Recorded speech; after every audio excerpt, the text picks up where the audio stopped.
So I'd like to say good afternoon to everyone, and hope you're having a fun time today. Is this everybody's first time being, or how many people is this their first time being here? There's a couple of them. Yeah, I've only been here once before, so it's pretty cool. So my name is John Survant, and my partner here is Don Wolfe, and we're going to talk today about why breaches occur. And I'm not going to claim to know everything about that, but I have a few opinions. I was hoping this would be more of a discussion, but it might be kind of hard to do that without, because it's such a big room and stuff. So we met in the EMBA program, which is a joint program. It's an executive EMBA program that's held by Louisville and Lexington in the UK. And so we were both students of that program, and so we've started this little startup. It's called 3W Security, and the product is a reconciler, but I still have a full-time job. So anyways, just a little bit about us as some background. We have an interesting combination. Don, why don't you start off and tell a little bit about yourself first? All right, so I'm a retired Colonel Don Wolfe. I'm a retired SF Colonel, Special Forces Colonel. I've done counterterrorism around the globe. I was a Middle Eastern expert. I speak Arabic. When John approached me about this concept, it's like, hey dude, I don't understand. I'm not a techie. I'm an action guy.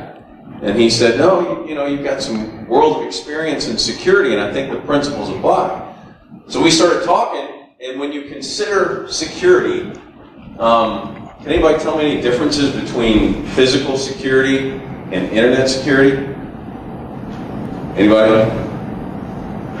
How about one's online, one's not?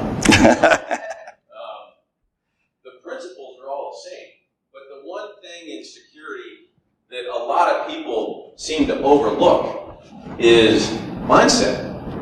And so for security, it's really easy if you break it down into people, process, and technology. And IT security is no different. The difference between a guy walking or getting ready to assault into a room or into a building or come off of a helicopter, and you guys have seen Black Hawk Down and all that stuff, situational awareness has got to be maintained because your personal safety depends on it. So you have to be aware 360 degrees, you gotta know who's on your left, who's on your right, what you're doing, all those really basic elements. And you think about it and it's like, okay, I got it. It's a constant mindset. But when you talk about IT security, that's when you think, is it really relevant all the time? Because when you're sitting behind a computer in the comfort of your warm office or cold offices, I've been in some of them, I know how cold it gets, and they don't even let you put the space heaters underneath the desks anymore for safety reasons. I get it. But it's no different. And what is different is that you get that sense of comfort. And so most IT security managers have checklists on timelines that you have to maintain. And it's like, yeah, I'll get to that in a minute. Then you get a phone call and you get distracted. And then a day or two later, it's like, yeah, I still need to do that. And then before you know it, you've got a breach. Or something happens.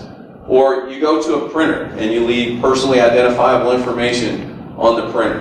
And then the safety officer or somebody's coming to you saying, hey, what's going on? Well, through our conversations, we've realized that by combining people, process, and technology into our product, we believe that we can really differentiate and make a difference in companies that need to ensure their risk is mitigated. And so what we're going to talk about today is about how to prevent breaches. And we're not just going to do a product sell and talk about our company. We're going to talk about the actual process. So with that said, I'll turn it back over to John. So my background, Don has all this national security experience. Then I have the IT experience. And so I've been through process of integrating 9 different acquisitions into our security program, and then we were purchased by a multinational company and integrated into their security program. And so I've seen how startups do it and then how the more advanced companies do it. And I've learned a lot through that. There's things that startups do well. There's things that the larger organizations do well. So why do breaches occur? I'm going to start off by just put yourself in the situation. I mean, this is the thing that none of us want to happen, okay? But let's just pretend for a minute you're the CEO. It's September 7th, 2017. And you have to announce to the whole country that their records were breached. The next day, your stock plunges 14%. A couple days later, 2 senior executives retire, and then you have to offer another apology. A couple days later, your chief information officer retires, and then your chief security officer retires. Now you're left holding the bag, and a couple weeks later, you're the CEO and you're fired. So if that's all it was just a quick event and it stopped right there, maybe you could get over it. I don't know. But even today, it's still going on. There's like a $700 million settlement. Executives have lost their bonuses. Then people were accused of insider trading. And future employment would be pretty difficult, I guess, after that. So anybody know who the company is? Somebody knows. Want to take a guess? Yeah, it was. So I'm picking on our competitor a little bit. But, honestly, it could happen to anyone. And that's kind of what I'm trying to get across today, is to kind of explore why this might have happened. So the Equifax was, they had a vulnerability called Apache struts. And, I'm a very technical person and understand a lot of these vulnerabilities, but I don't think I even knew about this at the time. But I wasn't responsible for that area either. But it was a published vulnerability, and it sat out there unfixed for a while. And so there was a lot of risk there that happened that didn't need to happen. And so again, I'm going to ask the same question again. Why did that happen? And if was it a people problem? Was it a process? Did a process fail? Was it technology? Enough funding? I'll just take a poll and see what people think between those areas. Who thinks it was a people problem? Okay, a couple. Process. See, technology. Maybe funding. Funding program.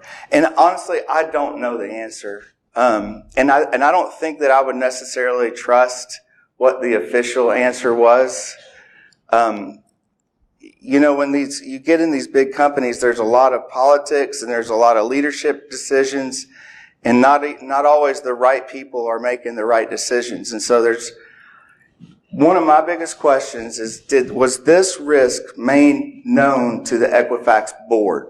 So the board members, their responsibility is to protect the value of the shareholders and, to help the company make money or whatever. But they're the ones that's supposed to be looking out for this type of thing. The problem is who in this room would want to go to a board member and try to tell them about Apache struts?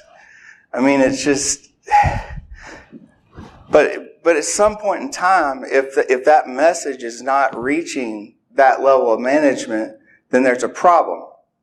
And I guess the point that I'm trying to say is, if the board members knew that this level of risk was out there, you can be sure that they would have addressed it. And so, my theory is that it probably was somewhere between the director, the managers, and the executives within the company. Somewhere that message didn't get shared. And so, what can we do in our organizations to fix that problem? And it's a hard thing to do, because if you're under the CEO, how do you share that message, Or if you are the CEO, how can you encourage your employees to tell you about things without, opening your door every day for a long discussion. So here's another example, the Marriott. I mean, all these poor people did is they bought Starwood, who had already been breached. And I'm sure they did a bunch of due diligence and stuff, but I don't know how you could. It's hard enough to know if your own company's breached without buying another company that's already had the problem. So what do the experts say? And so kind of, I talked about us trying to come up with this new product. And so we've been interviewing a bunch of people to try to figure out where they think the problems are in the security programs. And so I've come up with 5 areas, and this is similar, I guess, to the top 5 SANS type of stuff that you keep hearing, but I've tried to make it more of an interview with people. So I'm curious to get feedback on this. If you want to tell me afterwards, or even if you have a comment, you could always come up here. Don has the mic. So the very biggest area that I think is the management and culture of an organization. I told you about the different startups that I worked in, and one of the earlier companies that I worked with, there was a guy he was a brilliant businessman, and he said, we're just going to design all these products and we're going to throw them up against the wall and see what sticks. And when we find what sticks, we'll go with that. And we're not going to worry about any information security or anything like that right now. As soon as we know what sticks and it starts working, we're going to go back and fix all the security stuff. Well, sure, do you all know where this is going? I mean, some of you have worked in this field a while, so I see a few snickers. They didn't really go back and fix the security stuff once they found out what stuck, because then they were so excited about the new features. And I don't want to say that they didn't go back and fix it eventually, but it didn't really happen the way the story was originally told. So that's one thing about your culture. The organizations that I'm working for now is actually, they're totally different. I mean, security is like one of the number one goals of, the top 3 goals every year. It's way at the top. And I mean, the executives in that company, they know what IDS is and firewalls and all this technology stuff. It's crazy. I mean, I'm talking about the CEOs can sit there and talk about administrator rights and stuff like that. So, some of these leaders are getting it and they're understanding. But, when you're at a startup, you really don't have that luxury. You think about it, well, you created a company yesterday and now you have to figure out if you can make money. You don't have time to build a security program. So that happens over time. But anyways, the number one thing that I think is getting that culture right. Making sure that people know that security is everyone's job. John, if I may. Yeah, jump in. So people is one part of the problem. Process is the other. How many people know that there's products out there that you could purchase that would make your job easier and make the company safer? Anybody? And then what does that become a question of? Whether or not your company buys it. It's a question of priorities, right? But it's also a question of understanding. Does your executives understand exactly what it is? So whose role and responsibility is it to make those executives or those decision makers understand that priority? It's got to be the IT security guy. So in a lot of organizations, the culture does not promote open information exchange. And they'll tell you, I was in the Army. It doesn't get any more bureaucratic than that. And we have a POM process, the Program Objective Memorandum, that's tied to the President's budget. And you literally have to be 5 years outside of the purchasing life cycle in order to get a new requisition for 5 years later. It's ridiculous. Now, they can expedite it. Obviously, the speed of change, a lot of that has changed. And they talk about using soft procurement, soft is Special Operations Force procurement, because we just go out and buy COTS, commercial off the shelf. Because we're here to solve problems. We're not here to deal with the bureaucracy of the POM, the budget cycle. So that can be the reality. So you have to recognize what is our culture, and then really the most successful IT security managers are those that fully understand the process and know timing when's the best time to go talk to an executive about security shortfalls? Is it during a monthly update? Is it at the end of the year when extra money comes around for end of year spend or whatever you call it? But it's always the combination of people, and when I say people, I mean mindset, and process, I mean, is it easy to use? Yeah, so the next area I'll talk about is asset management. And this one is what drives me crazy. But, it's impossible to secure something if you don't know that it exists. And so, a lot of companies struggle with this, especially when you get to a much larger size. But, you really have to do this right. You might just by accident secure something if you don't know that it exists. But anyways, that's, how do you know that all of your different security processes are being done across this asset if you don't know that it exists? And I'm sure, you guys work in this, so you probably know that. Then there's the technical challenges was a really big area too. This is, that maybe that's what happened on this Equifax thing, is that there was a piece of software had to be rewritten or something like that. How many times have you heard that? But again, if you have this communication path that's going up to the executives and this level of trust that you can say something and they're going to believe you, and you're not just like complaining or whatever, you can bet that if that issue required a software rewrite, that developer would, all the other priorities would be dropped and they would have taken care of that one. Access control, this one, everybody kind of knows that. It only takes one account. This is just an awful problem to try to fix. And then understanding the risk, we've kind of already talked on this before, but at the end of the day, the executives that are making these decisions, when you come to them with an issue, the main thing they want to know is is this something I need to be worried about or not? They don't really care what it does and how your explanation of it is, but they just want to know, is this something I need to be worried about?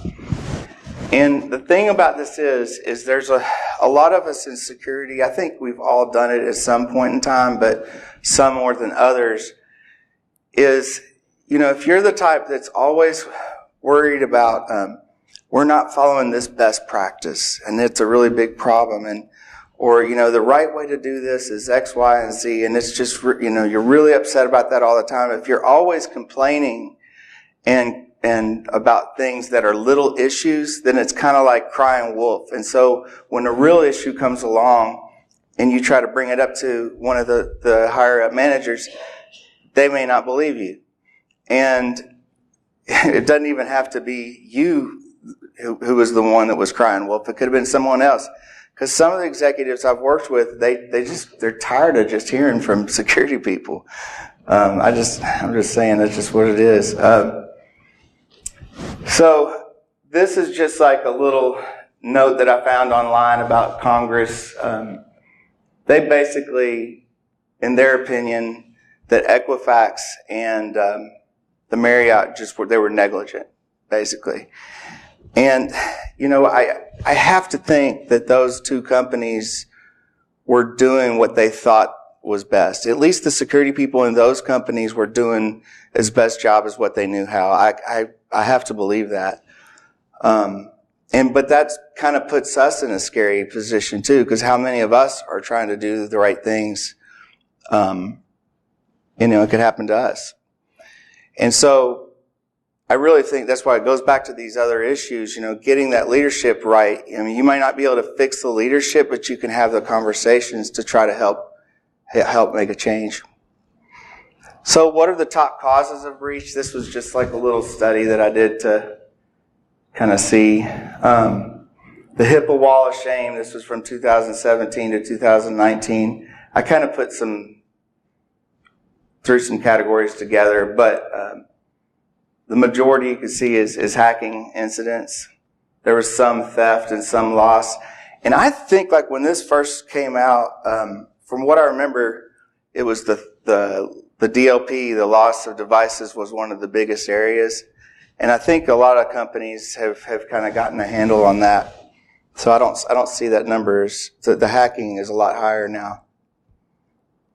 And then I pulled this as another list of breaches off of Wikipedia. It was not conclusive at all, but again, here you kind of see the same trend of a lot of hacking incidents, lost and stolen media. And then, of course, the types of organizations are all those organizations that have either credit cards or some kind of personal information or whatnot. John, did you make any correlation between the types of organizations and the type of information that's being stolen? No, I didn't. I do know this is an interesting thing. Because I worked at a healthcare company. A lot of these were healthcare startups and stuff. And I've been in this business a long time, so these leaders are long gone. But they used to say, a lot of them be like, healthcare information, who would want to steal that? Why would anybody even want to steal that? So they thought the HIPAA was just a ridiculous set of legislation. But I mean, as many of you guys know, these days it's the more valuable of all the data right now. So anyway, I just thought that was kind of interesting. But those leaders are long gone. So. Okay, so here's the thing. This is what we're all doing, right? Audits, pen tests. I mean, not everybody can even afford the pen tests or a monthly vulnerability scanning tool. But my point is I bet that a lot of these companies that are being breached are still using, this is what they're doing. So that's my little joke here. The definition of insanity, if we keep on doing these same things and we don't adopt some of these other tools, then, we're going to end up in the same place. And I can say, there's some, I don't know all the vendors that were downstairs, but there were some pretty cool technologies that are out there. You can't buy all of them, but I do know that there are some neat technologies coming up. So what's the problem with pen testing? Well, it happens. Does anybody do, after you do an important change on the network, you have a pen test? Does anybody do that? There's one. You're supposed to for PCI. Everybody that does that, you're supposed to have it tested after changes and stuff like that. But it's just not unless you have an in-house team, you can't do that. It's very cost prohibitive. And so really that's the big problem with pen testing is, let's say you set up a new machine and it has a vulnerability or something like that. Well, it might be half a year before it gets found. And I'm going to tell on myself on here for one thing. This is a little embarrassing, but this happened a long, long time ago. But just to show you, when you have a mistake. Well, let me tell you. So I set up this logging server, and it showed all of our Active Directory logs. So it'd be all of our user accounts, our machine names, and all these things. And I was excited about it, and I put it out in the firewall in a firewall group, and it was our web server group. And it was for internal web servers or whatever, but it allowed port 80, and it just so happens that it also sat in a firewall rule that had a NAT address. I used an IP that had been used in the past, so I didn't know there was already a rule out there or that had that IP address in it. And I didn't know about this until a pen test about 6 months later. So that's my point is, if you know me, I'm very detail oriented and I'm always being real careful and stuff like that, or at least I thought so. But the thing is, without having some sort of tool to be able to detect that type of stuff, then you're kind of, exposing yourself. So I'm just curious, has anybody heard of attack surface mapping before? I see a couple of nods. That's it's kind of like an automated pen test in a way. And that's our project that we're working on. It's to solve problems like that. Let's see. Now, you could say, well, I'm not worried about the pen testing all the time because I'm going to do vulnerability scans. And I think they're getting a lot better with vulnerability scans these days. But one of the problems with vulnerability scans is it doesn't necessarily address the risk very well. You got their, Qualys and some of these other vendors, they'll have 1 through 10 or 1 through 5 or something like that. But you don't really have the context and the metadata that goes along with that. Like, what product does this go to? What's the name of it? Sometimes the name's missing. And maybe it's a high vulnerability from one perspective, but it's not even on your network. So that's kind of problems with that part of our business. And then, of course, sometimes you might even have a vulnerability scanner that's not even, you don't even have the network being scanned. So I don't know if anybody ever done that before. I'm telling about all the mistakes that I've had here in public, but let's see. So, and then the asset management, we talked about this a little bit already, but, is your external inventory, is it accurate? Do you know about things? Would you know if somebody set up a new business in the cloud and linked it to your site? Or would you know it if somebody that was like an IT person set up a new FTP site for their own personal usage or whatever? I mean, that type of thing doesn't happen very, very often. But there's a lot of different things like that if we're not actively looking at these things, then it becomes a problem. And then I hate to even mention this, back on the vulnerability scans, I just remembered this one right here. How many of you have ever had vulnerability scans month to month, but you don't ever look at the scans? Anybody ever done that? I mean, it gets tedious, and you're trying to run in all these directions, and you've got all these fancy network tools that you've installed, and you've got all these checklists that you're following. And, sometimes that feels like you're playing a game of freeze tag with Lamar Jackson. You just can't kind of catch him. Has anybody been watching Lamar Jackson play?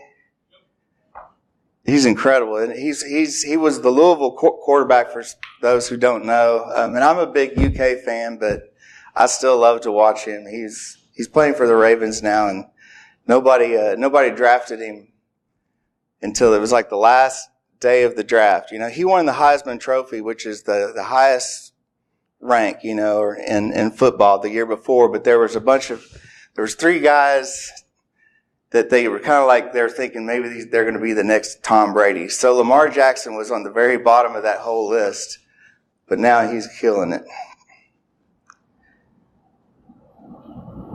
So anyways, so how do you set up a program? How do you set up a program that's not going to fail?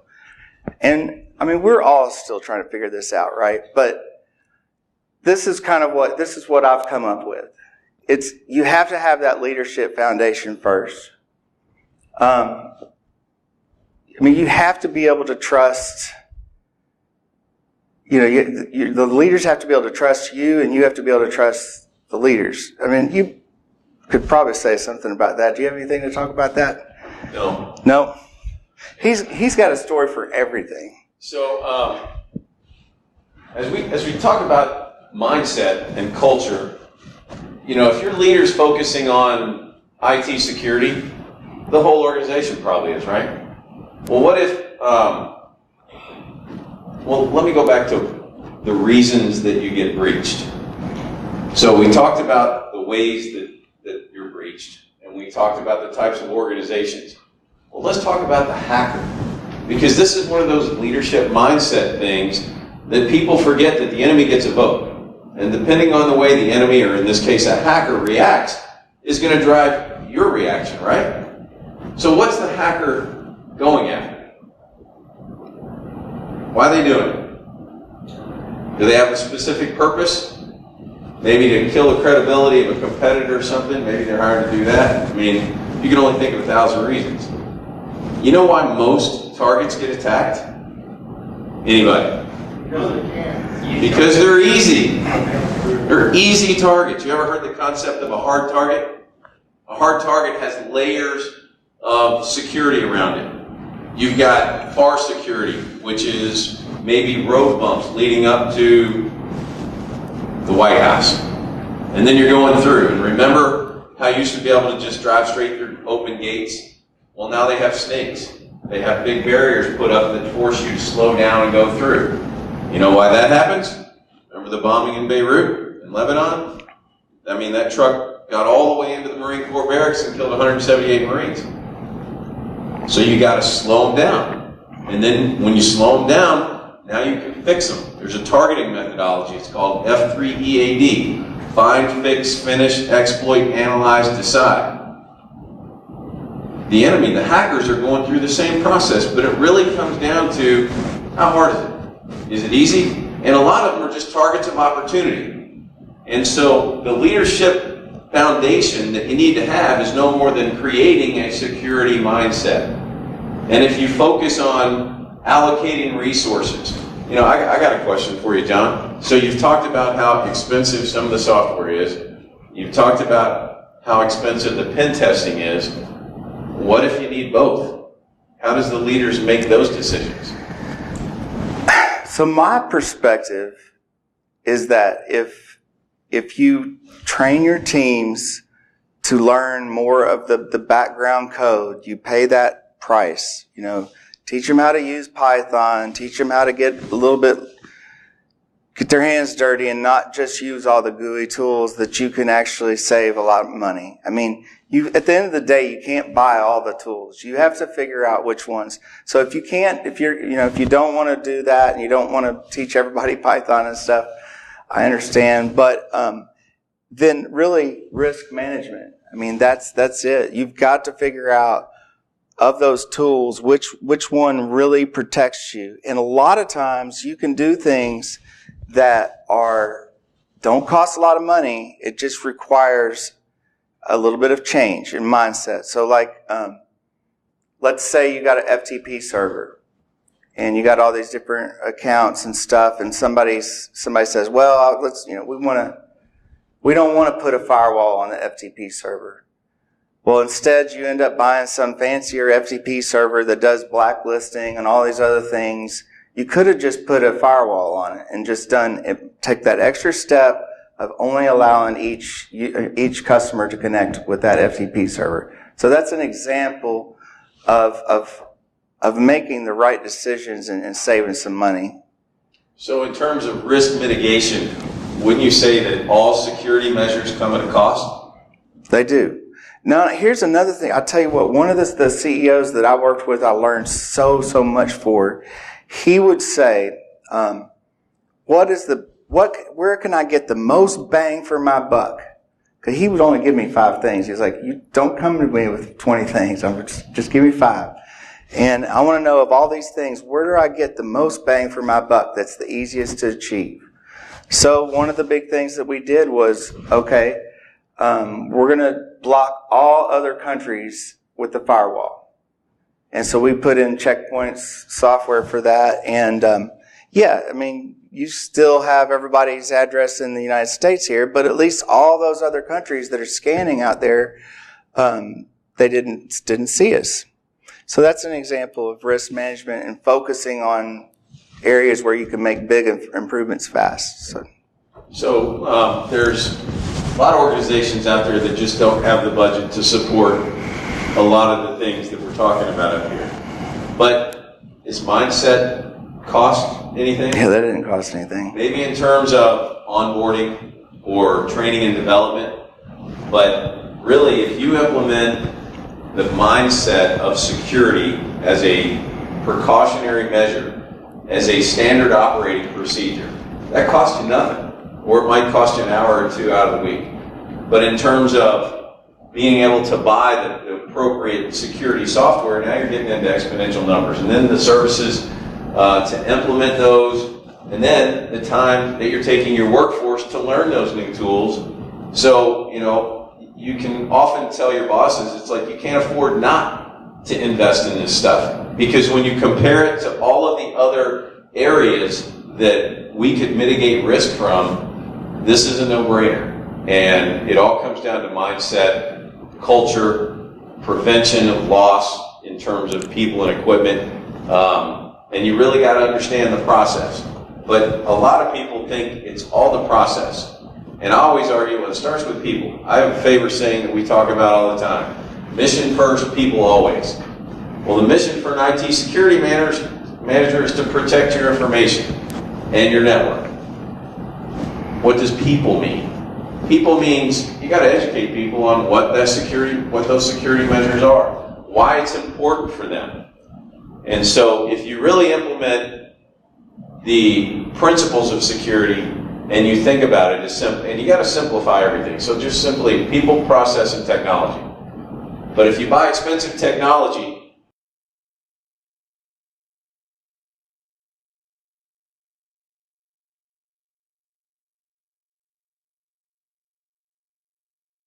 and you don't pay for the implementation and the proper training, then it's not going to matter to the people, and it's definitely going to hurt your organization. So Don was asking me, as we were kind of going through this the other day, I was talking about this issue with the executive teams don't always understand what these technology issues are, and he's like, well, don't you do security training every year or something like that? I was like, yeah, but not to understand the type of stuff that we're dealing with. But it gave me an idea. It's like, what if you had better training that you could provide to your executive teams, or, I'm assuming most of everybody in here isn't CEOs, but you might be. I mean, what if that didn't cost anything other than a little bit of time and maybe putting together some material and see if they're interested in learning just a little bit of basics about security. It's another thing that you can do in thinking out of the box a little bit and not necessarily cost some money. So the other thing besides the leadership is the layered approach. In a minute, Don, I might ask you about that. But what I wanted to say about this, because we talked about this Equifax issue, and I don't know if this is common with other people or not, but I've been in organizations and situations where I felt like I wanted to say something about a risk, but it involves going around my direct reporting relationship or something like that. And so, there's different managers that may approach things different ways, and that's okay. We might have different opinions. It doesn't mean that, that they don't care about the risk. It means that they're handling it different. But if you have different layers and different ways for that information to channel up to executives, then they can make those decisions. Now, I don't know exactly how you do that, but I'm sure that in the different organizations that we're in, there's situations where people at lower levels know about risk that the upper levels don't know about. So setting up some kind of a feedback loop there to where those type of things could be communicated, I think is valuable. Because, I've seen that type of thing in a lot of situations, So what does layered approach mean, like in the national security? Well, so let's get back to the enemy, or to hackers. What do you think layered approach means? Anybody heard the term path of least resistance? When somebody's coming into an area, like I talked about before, there's going to be signs or indicators that, hey, there's people watching. You pull into a strip mall or something and you see cameras on the corners. And then you go inside a building and there may or may not be someone there, a security guard. And then there might be a security guard with a wand who's waving you in, checking for metal. There could be 2 or 3 guards past them that are now armed and standing right by the elevator. So there's different layers of security that you would use in a physical security case. But for IT security, once again, if you take on the mindset of what is the easiest way for hackers to find or get into your network, and what is it? We talked briefly talked about attack surface mapping. If your assets are vulnerable either through open portals or unchecked areas, they're just probing. They're just looking to see what I can get a hit on.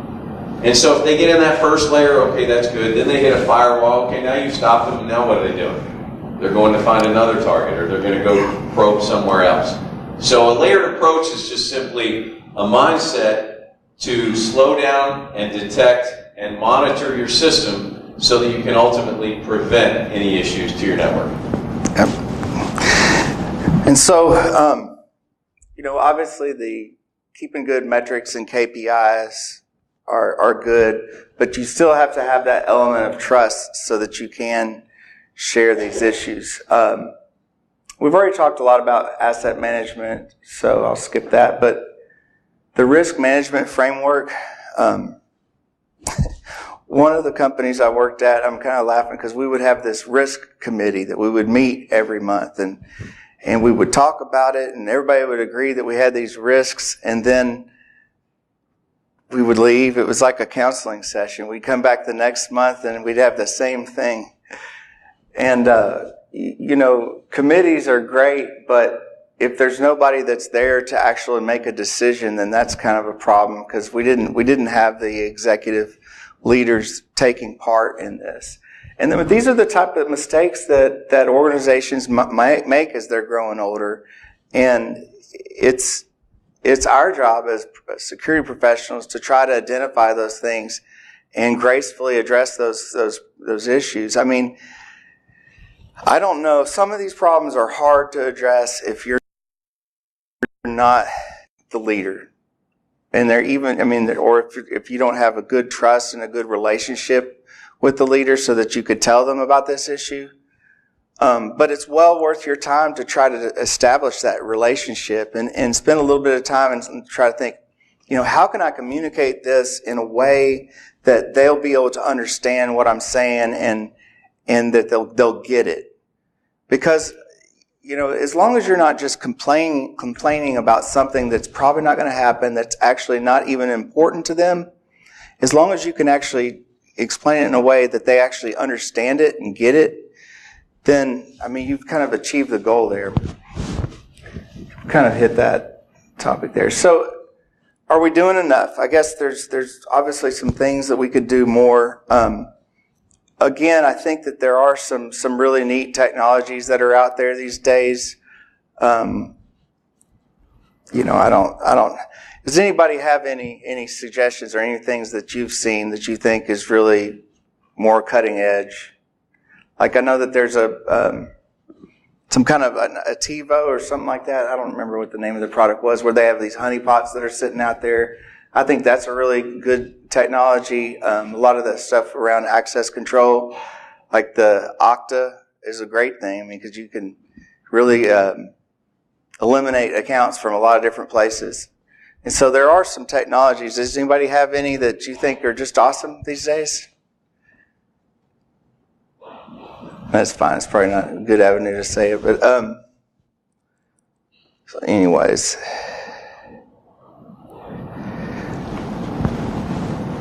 So I guess, Don, I'll leave you with this one thing. Can you tell them about no-fail security, or no-fail mission? And so there's a few national elements within the military and the Department of Defense and the National Security Agency that essentially are to protect and defend and prevent threats against the United States and our national interests abroad. They literally, there's a handful of organizations that literally have the two words, no fail, in those missions. And I was honored enough to command one of those organizations for a while. And the difference between a regular Army unit and our unit, anybody tell me what you think those differences are? Training. What else? It really comes down to two simple things. Resourcing and equipping. And so you've got And actually, later on in my life, I worked for the Special Operations Command as an assessment officer, and we got one of those genius questions from the House Intelligence Committee or somewhere in D.C. These politicians asking the question of, well, why does an operator wear level 4 body armor with porcelain plates that protect up to a 7.62 shot? And our truck drivers are wearing, think, World War II vintage shrapnel jackets, flak vests. And can anybody figure out what the difference is? We're talking about cost. But so I am literally the operator on the ground. I'm a staff officer now, but I was given that job because of my practical experience as an operator. And so I was thinking, okay, how do you tell a layman the difference between me and the truck driver that got me to the target? And I started thinking about it, I'm like, wait a minute, to the target. So it ultimately came down to, and the way we satisfied that answer was it became proximity to target, risk mitigation. I'm going in the fatal funnel, I'm going in to kill, capture, or rescue someone, so I'm more likely to get shot than that truck driver is. So it really became proximity to target. What's the distance? How close? What are the percentage or the likelihood of you getting hurt or shot directly? And so that's what it came down to. IT security is the same thing. What's more important, to protect the network or to prevent an attack against the network? And then, go ahead. To prevent it, yeah. And then what is your organization's culture? Ask them that same question. You can be as rhetorical or direct as you want to talking about security, but you cannot deny that the conversation needs to happen. And if you make it as simple as process, protect, defend, deter, detect, I mean, it really is just a life cycle. And if you really understand the principles of security, it doesn't matter if it's IT security or principles or physical security. It's all the same thing. But if you're not thinking about it and putting those resources in terms of time, training, or money towards equipping and buying the right products, then you're just trying to put a patch on a problem that's going to continue to exist. So anyways, we're just about out of time, but I hope we've kind of made people think about some things. I just liked, the comparison of national security failure is not an option. So how can we do that with